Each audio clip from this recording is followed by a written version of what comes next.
Alhamdulillah, alhamdulillahilladzi hadana li hadza wa ma kunna linahtadiya laula an hadana Allah.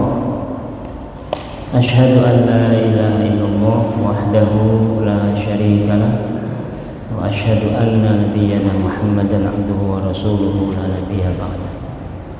Allahumma shalli wa sallim wa barik ala nabiyyina Muhammad wa ala alihi wa ashabihi wa man tabi'ahum bi ihsan ila yaumiddin. Qala Allah ta'ala fi kitabihil karim, a'udzu billahi minasy syaithanir rajim. Bismillahirrahmanirrahim. Fama bikum min ni'matin faminallah. Shadaqallahul azim. Amma ba'du. Ikhwatal iman rahimakumullah. Alhamdulillah, Allah masih beri kita nikmat iman. Semoga Allah berkenan menerima seluruh amal ibadah kita. Amin, Allahumma amin. Salawat dan salam dilimpahkan bagi baginda Nabi Muhammad sallallahu alaihi wasallam, warga sahabat tabi'in, tabi'in hingga hari kiamat kelak. Mari kita mulai dengan bacaan basmalah. Bismillahirrahmanirrahim. Allahumma anfa'na bima 'allamtana wa 'allimna ma yanfa'una waftah lana futuhan. Kemarin hadis nomor 15 ya. Ya, sekarang nomor 16. Hadis nomor 16. Bab taubah. Bab taubat. Ya.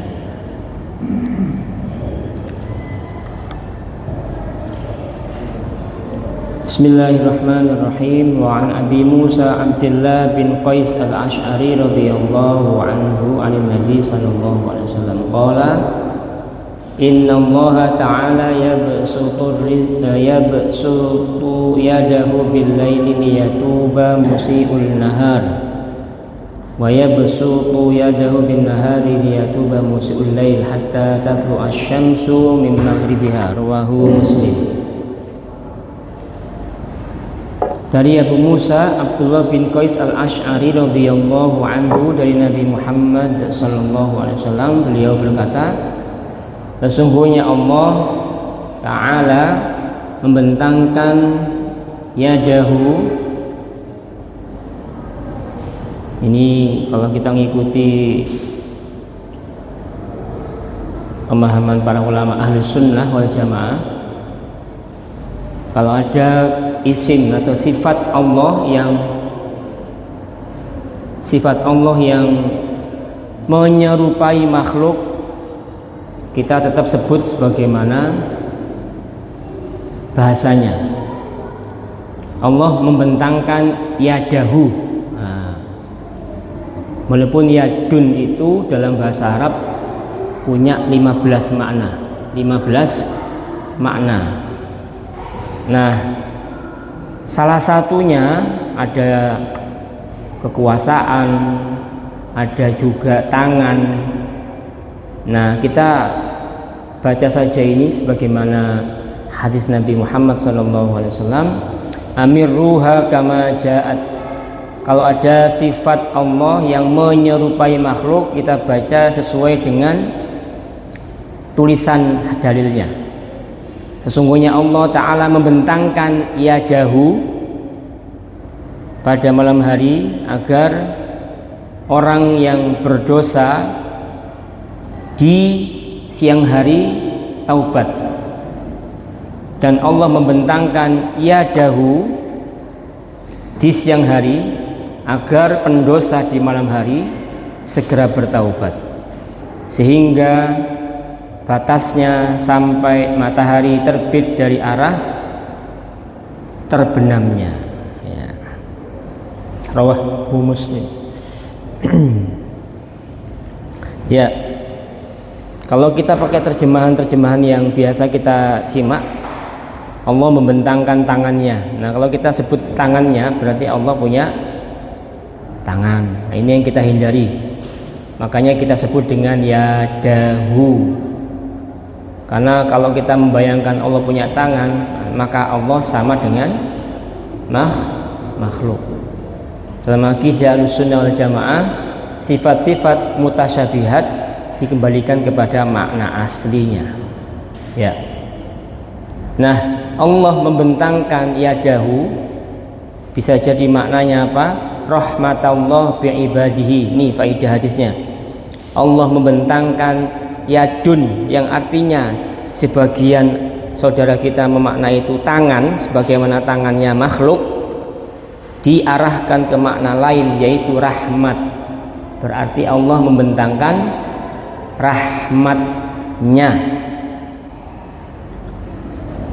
di malam hari supaya orang yang berdosa itu bertaubat, berdosa di siang hari bertaubat.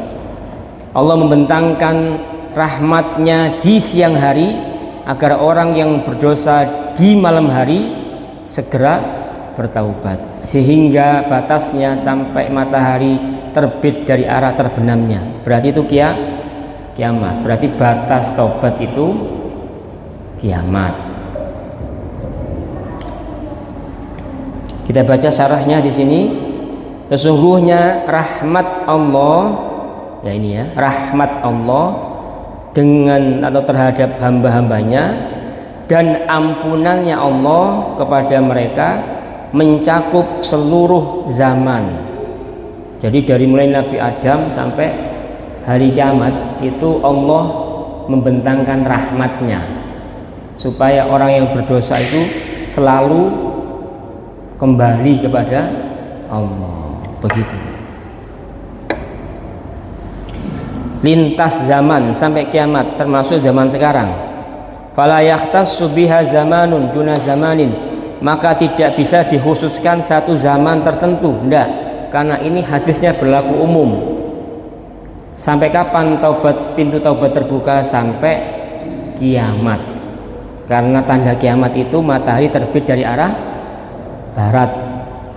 Kalau kita kan barat Pak ya, terbenam di barat. Itu cuma satu kali Pak. Itu enggak tiap hari, enggak.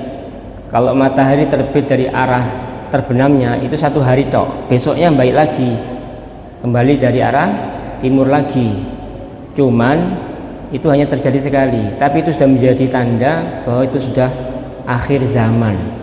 Karena sudah ada tanda kiamat besar. Tanda kiamat besar. Tanda kiamat besar insya Allah ada 10. Salah satunya terbitnya matahari dari arah barat, terbenamnya. Wa in kana li ba'dihha maziyatun ala ghairiha, meskipun sebagian zaman punya kelebihan di atas sebagian zaman lainnya. Ya, jadi rahmat Allah ini terbuka luas sampai kiamat. Apa faidah hadis ini? Bahwa kita harus segera bertaubat atas semua dosa-dosa kita. Al-hasu 'alal musara'ah fit taubah idza waqa'atil ma'siyah fi lailin aw naharin. Perintah untuk segera bertaubat jika terjadi dosa maksiat di malam hari atau di siang hari. Berarti maksiat kita ini bisa terjadi malam dan siang. Taubatnya jangan nunggu lama-lama. Ini kan hadisnya menyebut orang yang tadi malam maksiat ditunggu taubatnya sama Allah di siang harinya, atau orang yang berdosa di siang hari ditunggu taubatnya di malam harinya. Berarti itu tidak nunggu lama. Allah itu menunggu.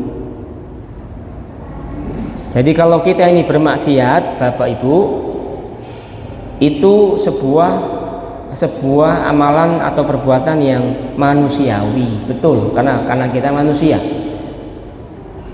masih memiliki nafsu, maka wajar kalau maksiat.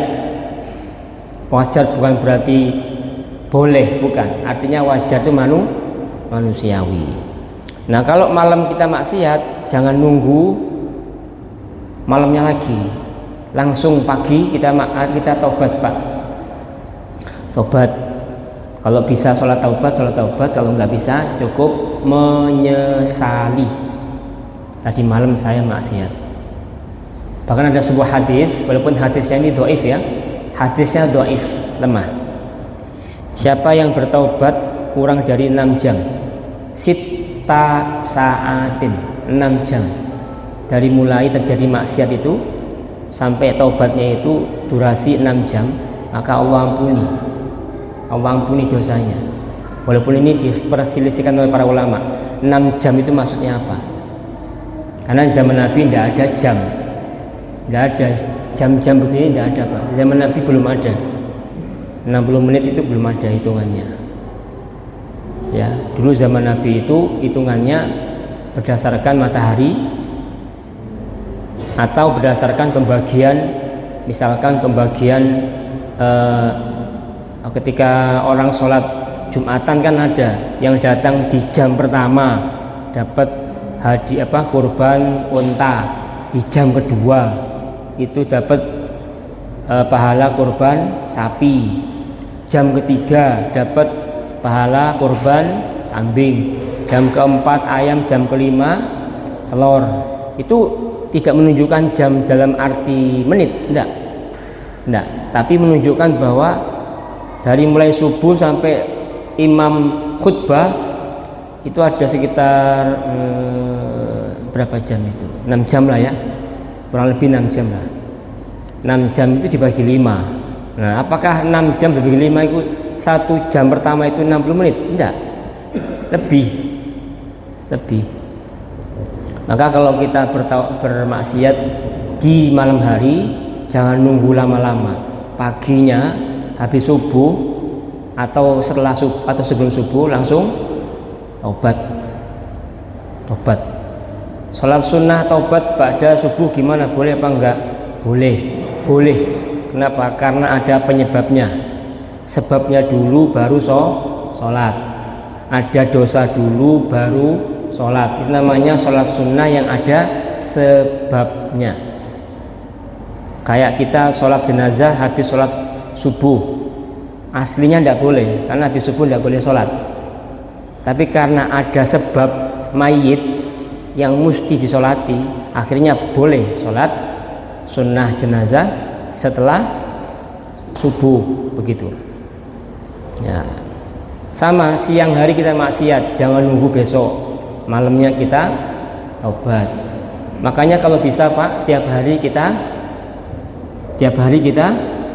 taubat, tiap hari. Nah, taubatnya apa Pak Ustadz? Taubatnya sudah kita bahas kemarin. Pertama, taubat dari dosa besar. Kalau sudah semua dosa besar kita taubati, kita mentaubati yang kedua, dosa kecil. Dosa kecil ditaubati. Dosa kecil sudah taubati semua, masuk kepada taubat dari hal yang makruh. Yang makruh kalau sudah semua ditinggalkan, ditaubati, mentaubati dari hal yang khilaful aula, menyelisihi yang utama. Khilaful aula sudah ditinggalkan, mentaubati bahwa kita ini merasa sudah berbuat baik, itu juga taubat juga Pak. Jadi menurut para ulama, kalau kita ini masih merasa bahwa kita ini berbuat baik, itu sebuah kesalahan, sebuah dosa, karena merasa diri kita sudah bisa berbuat baik, padahal kita ini berbuat baik karena taufiknya Allah. Nah, kalau kita merasa pernah berbuat baik, ru'yatuhu al-hasanat, melihat bahwa diri kita ini berbuat baik, berarti kita ini masih taubat, perlu taubat. Jadi taubatnya berlapis-lapis Pak. Kalau kita melihat 5 level ini saja taubat kita, itu kita nggak akan habis berhenti dari taubat, nggak akan habis. Setiap hari bahkan kita taubat.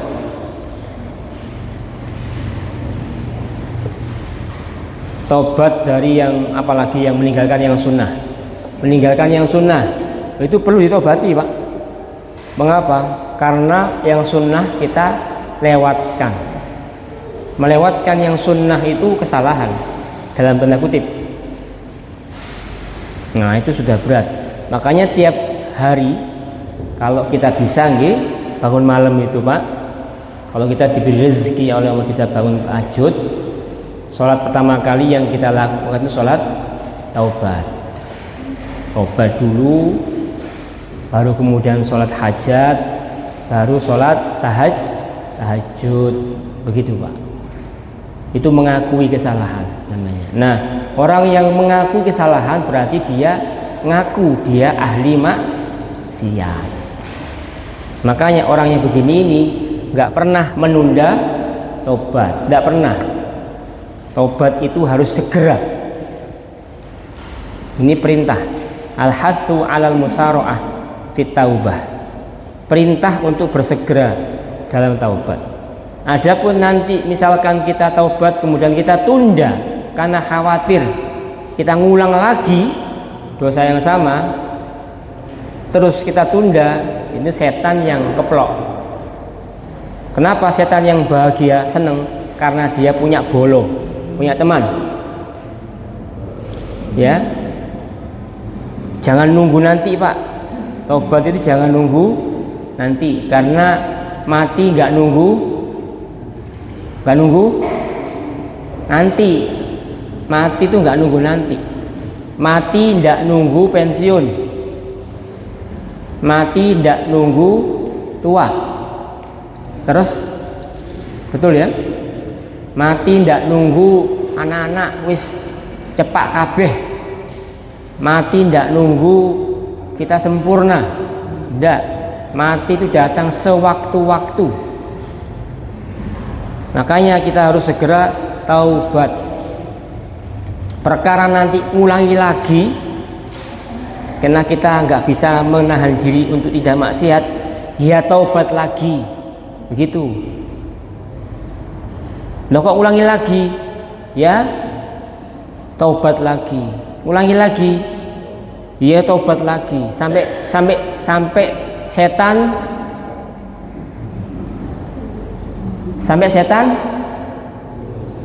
bosan goda sampean dan saya. Apakah setan bisa bosan goda sampean dan saya? Enggak mungkin, karena setan perintahnya cuma satu, menggoda manusia.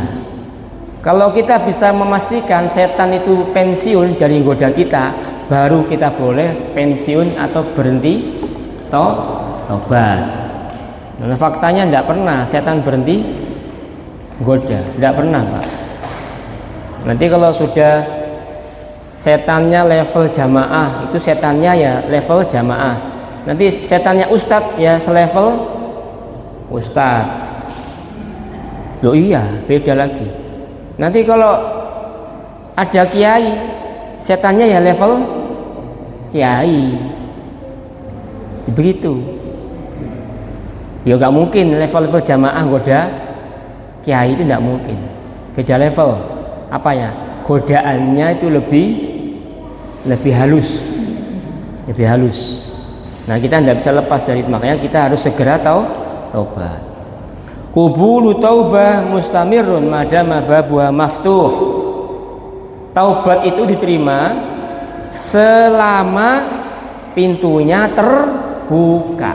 Sekarang pintunya taubat terbuka mboten? Terbuka. Sampai kapan? Sampai matahari terbit dari arah terbenamnya.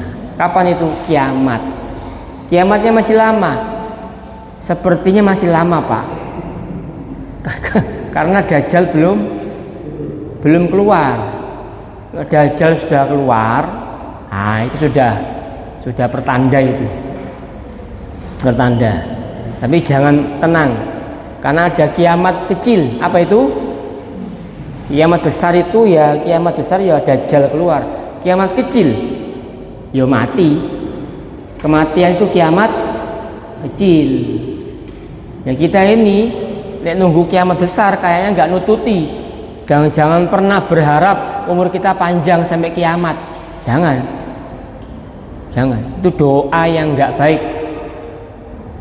Kalau ada orang yang masih hidup sampai Dajjal keluar, itu orang yang paling buruk. Atau bahkan hidup sampai kiamat terjadi, itu orang buruk. Kenapa? Orang beriman harusnya meninggal sebelum kiamat.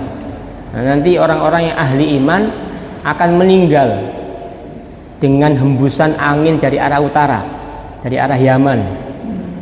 Jadi angin ini menghembus seluruh bumi.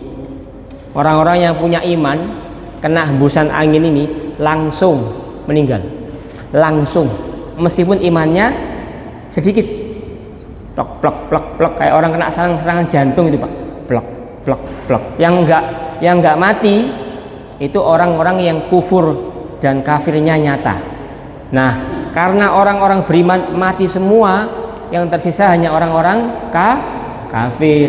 Karena kafir gak ada yang ibadah, lama-lama masjid pukut, gak ada yang azan, jadi kandang kambing. Mekah Madinah gak ada yang berangkat haji umroh, akhirnya dihancurkan oleh Dzul Khuwaisirah, orang yang menghancurkan Ka'bah. Nah, sudah itu sudah mendekati kiamat, karena yang hidup hanya orang-orang yang kafir. Begitu.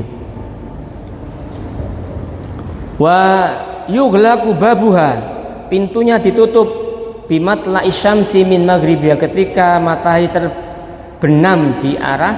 terbit dari arah terbenamnya, yang huwa alamatun kubro, dan itu tanda besar kiamat. Tanda besar kiamat itu ada 10 ya. Dukhon, ada asap, keluarannya Dajjal, kemudian Ya'juj Ma'juj, ada dabah, kemudian matahari terbit dari arah terbenamnya, ada api besar dari arah mana itu mendorong seluruh manusia ke arah Syam. Dan 10 tandain 10 alamat, tanda alamat atau alamat kiamat kubro, kiamat besar, berdirinya kiamat. Nah, ini Bapak Ibu, jadi kita nggak boleh nunda-nunda taubat. Setiap hari taubat Pak Gi, setiap hari. Salahnya apa? Saya tidak merasa punya dosa Pak Ustadz. Oh, berarti orang yang nggak merasa punya dosa justru itu dosanya. Hah? Justru itu dosanya, merasa dirinya tidak punya dosa, justru itu dosanya, karena merasa dia orang suci. Allah berfirman di surat An-Nur, a'udzubillahi minasyaitonirrajim, fala tuzakku anfusakum huwa a'lamu biman ittaqa. Shadaqallahul adzim. Jangan kalian anggap diri kalian suci, Allah paling tahu orang yang paling takwa di antara kalian. Nah, jadi makanya kita harus sering taubat.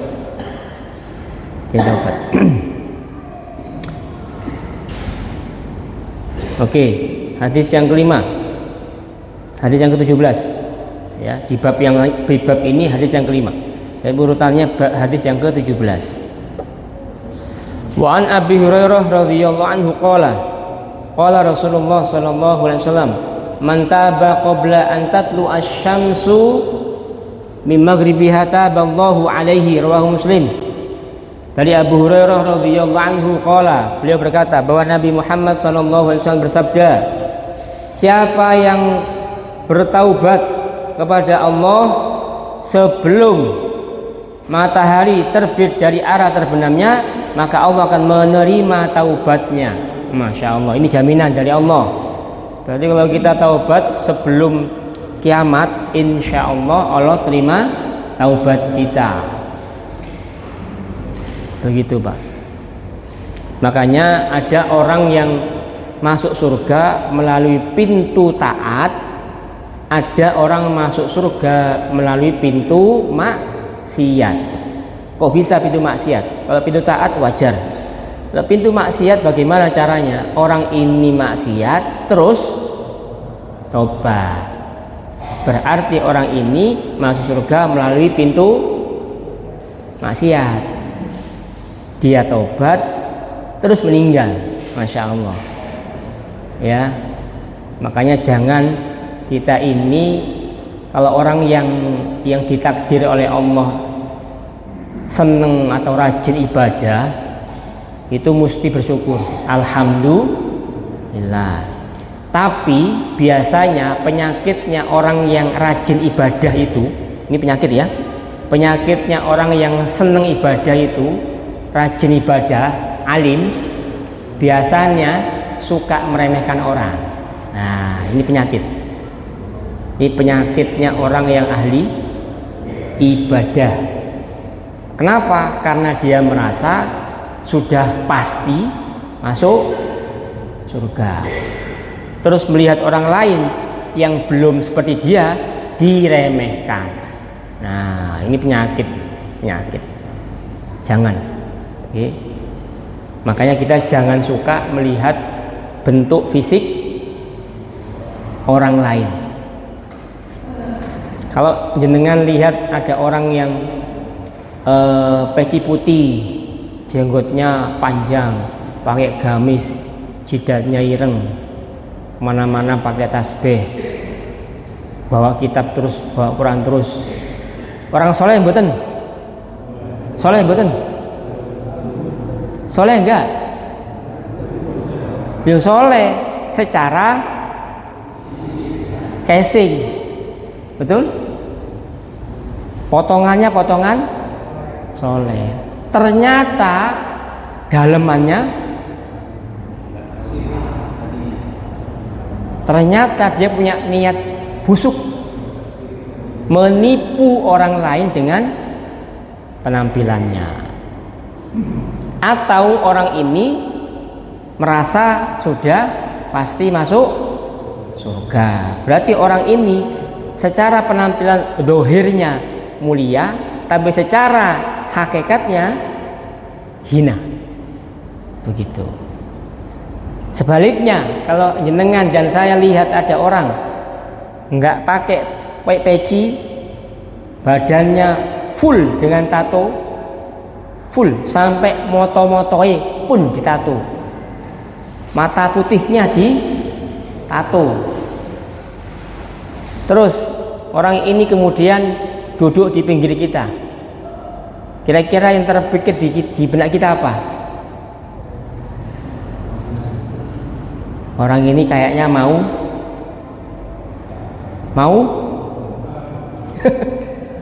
mau nyopet ini ya. Kok cedek-cedek aku ini. Nah, itu namanya kita menilai orang dari sisi fisik. Ternyata orang ini sudah tobat. Nah, tobat. Terus lihat jenengan yang pakai sarung, pakai peci, seneng dia Pak, dekati jenengan. Nah, berarti orang ini pengen kenalan sama jenengan. Kenapa? Merasa dirinya ahli maksiat, pengen kenalan sama ahli ibadah kayak jenengan. Nah, berarti orang ini secara casing baik buruk? Buruk. Secara hakikat baik. Begitu. Jadi jangan suka lihat dari casing. Jangan. Itu sudah kita bahas kemarin. Sesungguhnya Allah tidak melihat bentuk fisik kalian, tapi melihat hati kalian. Gitu. Makanya jangan gampang memvonis orang gara-gara penampilan fisik. Apa faedah di sini? Annallaha ta'ala yaqbalu taubata min ibadi tafaddulan minhu idza kanat mustajmi'ah li syurutiha. Allah menerima taubat hambanya sebagai sebuah karunia dari Allah jika terkumpul syarat-syaratnya. Syarat taubat itu apa? 1. Antaqa'a minat taib qabla tulu'i syams. Hendaknya orang ini taubatnya sebelum terjadinya matahari terbit dari arah terbenamnya. Ini syarat. Syarat yang taubat mana sudah kita bahas. Ini syarat yang lain. Wa qad jaa fi tafsiri qaulihi, dan ada di tafsir Al-Qur'an ayat yang berbunyi a'udzubillahi minasyaitonirrajim yauma ya'ti ba'du ayati rabbika la yanfa'u nafsan imanuha lam takun amanat min qablu aw kasabat fi imaniha khaira. Pada hari ketika datang sebagian tanda-tanda kekuasaan Tuhanmu, la yanfa'u nafsan imanuha, yang tidak berfaedah imannya seseorang ketika dia masuk Islam saat terjadi kiamat. Orang kalau masuk Islam beriman saat terjadi kiamat, imannya tidak diterima karena sudah terlambat, padahal tidak beriman sebelumnya atau tidak pernah berbuat baik. Sebenarnya Pak, kalau sependek yang saya tahu itu, kalau kita kaji dalil-dalil dari Al-Quran maupun hadis Nabi Muhammad SAW, peluang kita ini masuk surga itu besar sekali Pak, sangat besar, sangat, dibandingkan peluang kita masuk neraka. Kenapa? Dari sisi hitungan pahala saja sudah berlipat-lipat. Coba.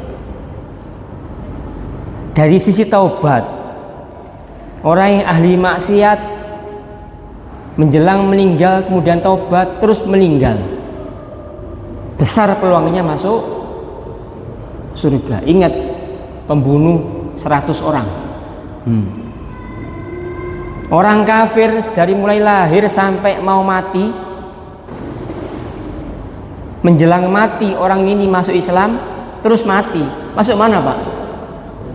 Masya Allah, peluang kita masuk surga itu sangat besar. Alhamdulillah. Apalagi kalau jenengan sudah biasa taat sama Allah, itu peluangnya Masya Allah lebih besar lagi. Makanya kita ini harus senang, berbahagia jadi orang beriman, dan jangan mudah memvonis orang lain yang sedang maksiat. Jangan, ya, jangan. Ini penyakit kita ini, suka memvonis orang yang ahli maksiat. Ya, kecuali yang ini nih, siapa ini? Yang menghina Quran ini, betul? Yang menghina Quran itu agamanya apa? Nah, namanya Reynaldo Ega Sihombing, kayaknya orang non muslim, kayaknya non muslim. Nah, kalau sudah begini ini sebenarnya kalau hukum Islam sudah dipenggal Pak, dipenggal ini Pak, kalau pakai hukum Islam. Yang baca surat Ad-Duha perempuan Pak Ustadz pakai jilbab, Allahu Akbar, itu bisa jatuh kafir juga, minimal munafik. Kenapa? Melecehkan ayat-ayat Quran. Masya Allah.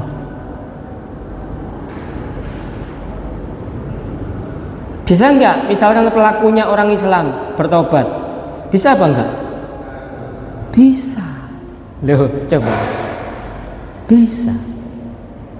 Padahal orang ini, kalau andai kata yang melecehkan MC-nya orang Islam, sudah hilang imannya Pak, hilang, karena dia sudah melecehkan Al-Quran. Tapi andai kata kemudian dia tobat, saya tobat ya Allah, saya nggak akan ulangi lagi, insya Allah Allah terima taubatnya. Loh, subhanallah, kita ini semua Bapak Ibu peluang besar masuk surga. Alhamdulillah. begitu. Makanya jangan gampang-gampang menerakakan orang lain. Jangan. Kita tidak tahu akhir hidup kita seperti apa, nggak tahu kita. Terus, oh sudah ini. Baik, sampai sini ada pertanyaan. Saya persilakan. Monggo. Oke. Gimana Pak? Istighfar. Bismillah.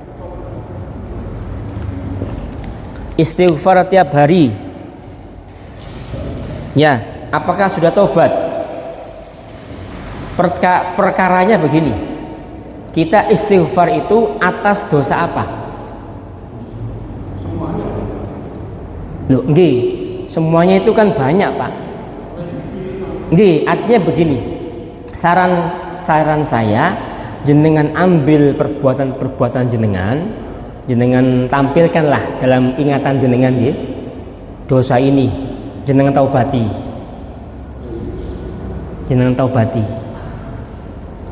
Masukkan ke klasifikasi dosa-dosa besar. Dosa besar misalkan zina, minum khamr, durhaka sama orang tua, bohong, membunuh, memakan harta anak yatim. Itu kan dosa besar semua. Itu kita diiling-iling. Kalau sudah semua baru dosa kecil. Kalau sudah semua, tadi saya sampaikan di awal. Bagaimana kalau saya tobat semua, Ustaz? Ya tobat semua. Tidak apa-apa, masalahnya kita tidak mengingat dosa apa yang kita pernah lakukan. Kalau kita pernah lakukan dan kita ingat, itu lebih menghunjamkan kita bahwa taubat itu atas maksiat yang ini, begitu Pak. Walaupun boleh kita tidak menyebut dosanya. Wis pokoknya kabeh tak taubati. Nah, ketika kita sholat taubat atau menyesali dosa itu, dosanya nggak jelas, itu kan ngambang Pak, maksud saya ngambang. Karena kita nggak jelas, akhirnya peluang besar ngulangi lagi dosa itu. Makanya satu dosa kita ingat-ingat untuk kita taubati supaya nggak diulang di kemudian hari. Jadi satu dosa satu tobat lebih afdol begitu. Walaupun boleh semua dosa satu obat, tetapi lebih terinci kalau satu dosa satu tobat. Kenapa? Untuk kedepannya supaya enggak diulangi lagi, begitu Pak. Nah, kalau kita ngambang wes semua sesoe ngulang lagi dosa yang sama, yang kita tidak tahu tadi malam sudah kita taubati, itu lebih terinci kalau kita jelaskan, kalau kita taubati dengan rinci. Tapi kalau misalkan secara umum boleh, tidak apa-apa, silakan. Yang penting kita sudah berusaha taubat. Nah, syarat taubat kan menyesal Pak, syarat taubat. Atau jangan-jangan kita mentaubati semua kesalahan tapi kita tidak tahu itu dosa. Nah, masalahnya itu Pak, kalau kita tidak tahu itu dosa, mungkin nggak kita taubat? Mungkin apa enggak? Ya nggak mungkin, wong kita tidak tahu itu dosa. Padahal taubat itu intinya menyesal. Lah kalau kita nggak tahu, nggak salah kok, menyesal apa enggak? Menyesal apa enggak? Ya enggak, karena dia enggak merasa itu salah. Melihat cewek cantik itu dosa apa enggak? Dosa apa enggak? Sebagian orang enggak, oh titik ayo kok. Titik ayo tok itu berarti kan enggak menganggap itu dosa. Enggak, titik ayo kok gak dosa, titik le akeh baru dosa. Jarine sapa? Kan begitu. Mengakui dulu itu dosa harus. Salah apa enggak? Salah. akui dulu. Nah, kalau kita nggak tahu itu salah, bagaimana kita taubatnya? Nah, gitu. Udah bisa? Belum? Oke. Gitu Pak, nggih? Nggih. Yang lain? Ya silakan, Pak.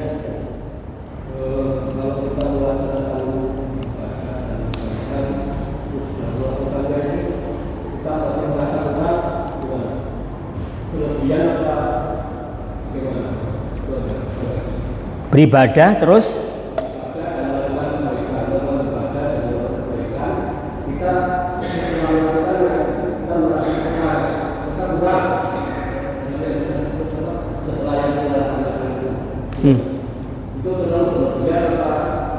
kurang dari sisi tata cara pelaksanaannya atau kurang pengen ibadah lagi?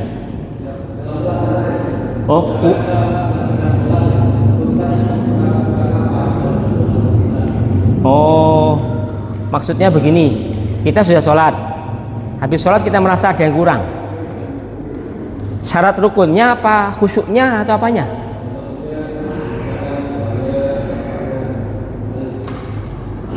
Oh ya bagus Pak, bagus. Ya merasa kurang, sudah berbuat baik tapi merasa kurang. Itu bagus.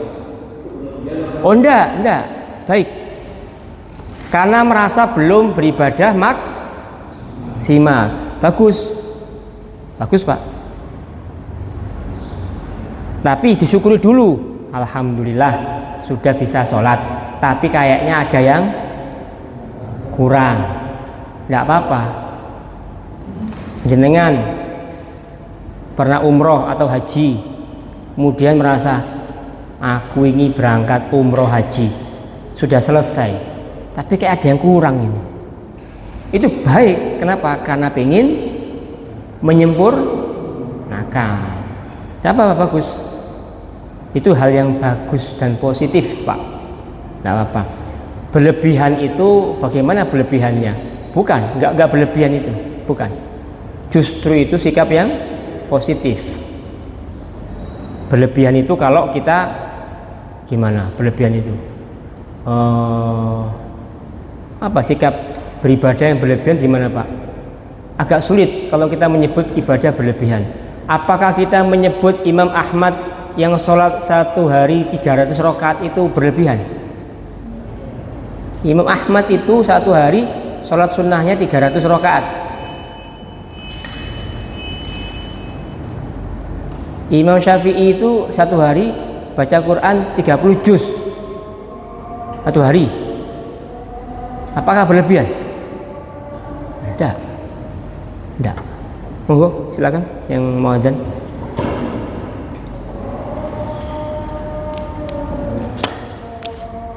Berlebihan dalam ibadah, boten.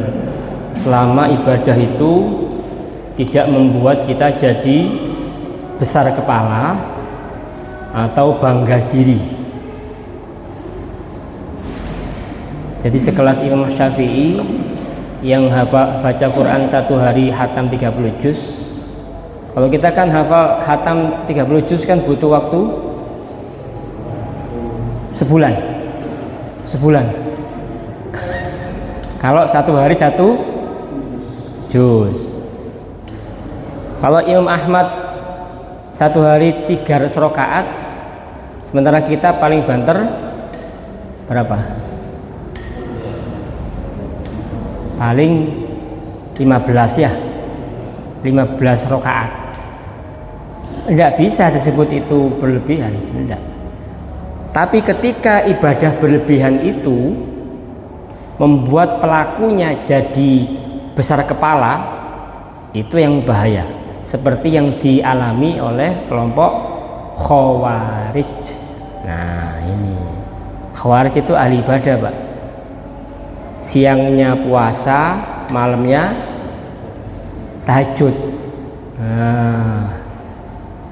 Bahkan Nabi mengatakan, bersabda, jika kalian bandingkan sholat kalian dengan sholat mereka, kalian akan remehkan sholat kalian.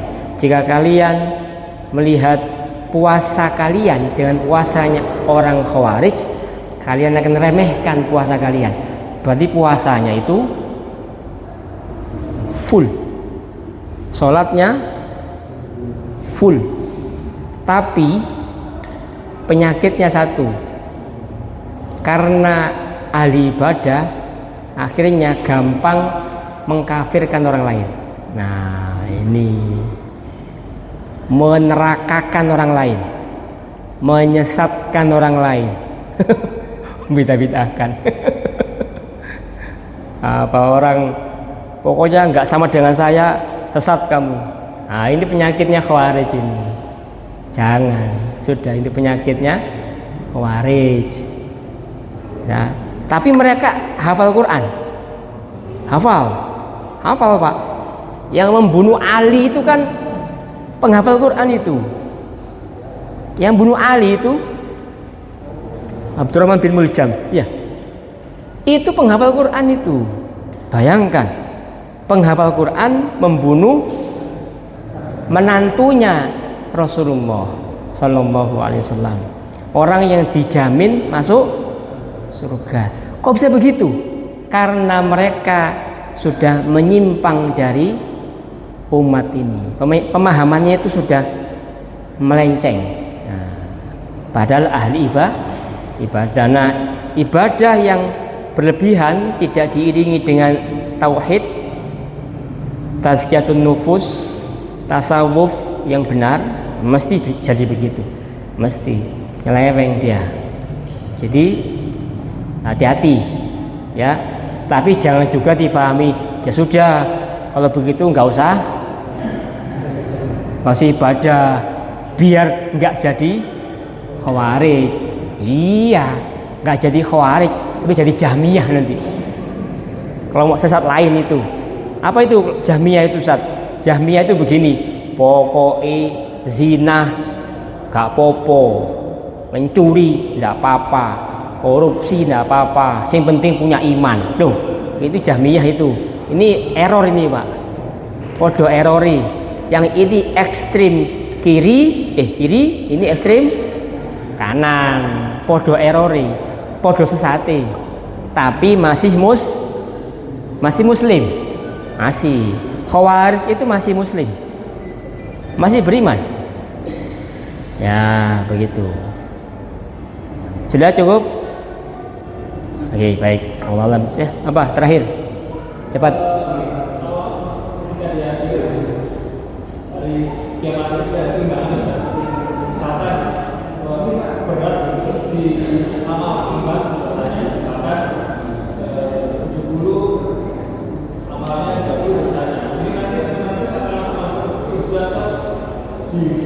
Goreng dulu di karena ada dosa. Digoreng ditimbang ya, ditimbang ya, ya,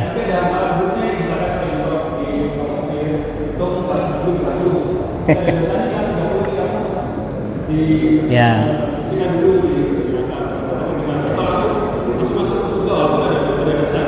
Begini, ditimbang itu kan begini Pak. Faman ya'mal mithqala faman thaqulat mawazinuhu fahuwa fi isyatir radiyah. Siapa yang berat timbangan kebaikannya, maka dia di dalam kehidupan yang diridhoi, berarti masuk surga. Siapa yang ringan timbangan kebaikannya, maka tempatnya neraka hawiyah, berarti lebih berat timbangan dosanya. Betul? Betul. Nah sekarang jenengan tanya, ada orang kebaikannya itu lebih berat, maksiatnya lebih apa? Ringan. Ya ibarat timbangan jeglek gini ya. Nah gini ya, kalau timbangan kebaikannya lebih banyak berdasarkan surat apa itu Pak? Fa'man khaf faman thaqulat itu surat apa? Az-Zilzalah ya. Az-Zilzalah apa? Saya lupa ingat, mohon maaf. Itu berarti orang ini meskipun dosanya ada tapi banyak kebaikannya, orang ini insya Allah masuk surga dengan rahmatnya Allah. Lantas bagaimana dosanya? Terserah Allah. Terserah Allah. Apakah mampir neraka dulu? Tidak usah dibahas. Tidak usah dibahas. Mau mampir? Mau mampir apa enggak? Ya jangan. Allah sudah ngasih keringanan toh. Siapa yang berat timbangan kebaikannya, maka tempatnya kehidupan yang diridhoi, berarti masuk surga. Ada enggak di situ dosanya dihitung lagi, nanti dicuci di neraka? Tidak ada. Tidak ada. Orang ini berat kebaikannya masuk surga. Berarti dosanya tadi bukan hilang, diampuni oleh Allah dengan rahmatnya Allah. Nah, orang yang timbangan kebaikannya ringan berarti lebih berat. Lebih berat dosanya, berarti orang ini harus masuk neraka. Betul? Betul. Lalu kebaikannya gimana Ustadz? Urusannya Allah. Kalau dia beriman nanti akan masuk surga dengan imannya. Bagaimana Anda memahami hadis terakhir? Bagaimana kita memahami hadis yang ada orang yang dari lahir sampai mau mati amalan penduduk surga, terus mau mati mengamalkan amalan penduduk neraka, terus mati dalam keadaan maksiat, masuk mana? Hah? Neraka. Loh, kok gitu Ustaz? Oh, jangan gitu-gitu. Pak, itu hadis Nabi, hadis Arba'in nomor 4 kalau enggak nomor 6. Jangan cek gitu. Duh, amalannya gimana Ustaz? Terserah Allah. Yang penting nutup hidupnya dengan kemaksiatan masuk, menutup hidup dengan kebaikan masuk. Pilih mana? Jangan pilih dua-duanya Pak. Jangan, kita pengennya normal saja, api terus mati nih, api. Ojo ngene, aku tak preman dhisik, tak bejat dhisik, engko arep mati tak tobat. Ternyata durung tobat, mati, masuk mana? Ini nggak bisa. Makanya kita jangan memastikan. Saya dan jenengan hidup kita ini ujungnya itu masih misterius. Nanti kita matinya itu sedang taat atau naudzubillah sedang maksiat, kita tidak tahu. Tidak tahu. Makanya ojo sok alim, ojo sok suci, ojo ngapling surga. Gak baik. Wallahu a'lam bishawab. Kita mendoakan majelis. Subhanakallahumma wa bihamdika asyhadu an la ilaha illa anta astaghfiruka wa atubu ilaik. Wassalamualaikum warahmatullahi wabarakatuh.